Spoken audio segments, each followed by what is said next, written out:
তুমি কি রাসূল সাল্লাল্লাহু আলাইহি সাল্লামকে স্বপ্নে দেখতে চাও? তাহলে একটা উপদেশ বলছি, যা তোমার জীবনধারা পাল্টে দিতে পারে ইনশাআল্লাহ। একজন ভালো মানুষ আমাকে একবার এই কথাগুলো বলছিলেন।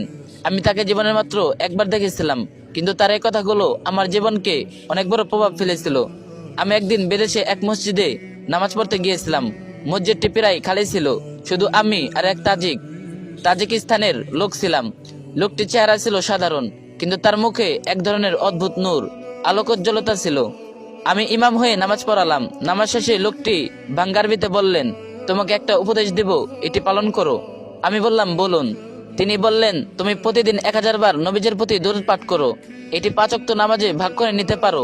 তুমি অবাক হবে যে কিভাবে তোমার জীবন পরিবর্তন আসবে।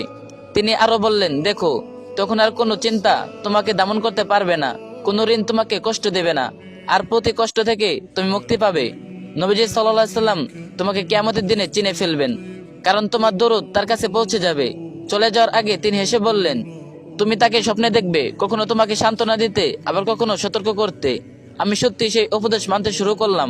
প্রথম 3 বছর কিছুই দেখিনি, তবে আমার জীবন বদলে গেল। সব কাজ সহজ হয়ে গেল, আল্লাহর রহমতে ও নিরাপত্তা পেয়ে গেলাম। এরপর ধীরে ধীরে নবীজি সাল্লাল্লাহু আলাইহি সাল্লামকে স্বপ্নে দেখতে শুরু করলাম। প্রতিটি স্বপ্নে ছিল বিশেষ বার্তা, হয়তো কোনো গুনাহ থেকে সাবধান করা, অথবা কোনো ভালো খবর দেয়া। আল্লাহর কসম, আমি যাকে এই উপদেশ দিয়েছি, নবীজি সাল্লাল্লাহু আলাইহি সাল্লামকে স্বপ্নে দেখেছেন, কখনো সুসংবাদ নিয়ে, কখনো সতর্কবার্তা নিয়ে। আমি চ্যালেঞ্জ করে বলতে পারি, যে কেউ প্রতিদিন 1000 বার দরুদ শরীফ পড়বে, সে নিশ্চয়ই নবীজি সাল্লাল্লাহু আলাইহি সাল্লামকে স্বপ্নে দেখবে ইনশাআল্লাহ।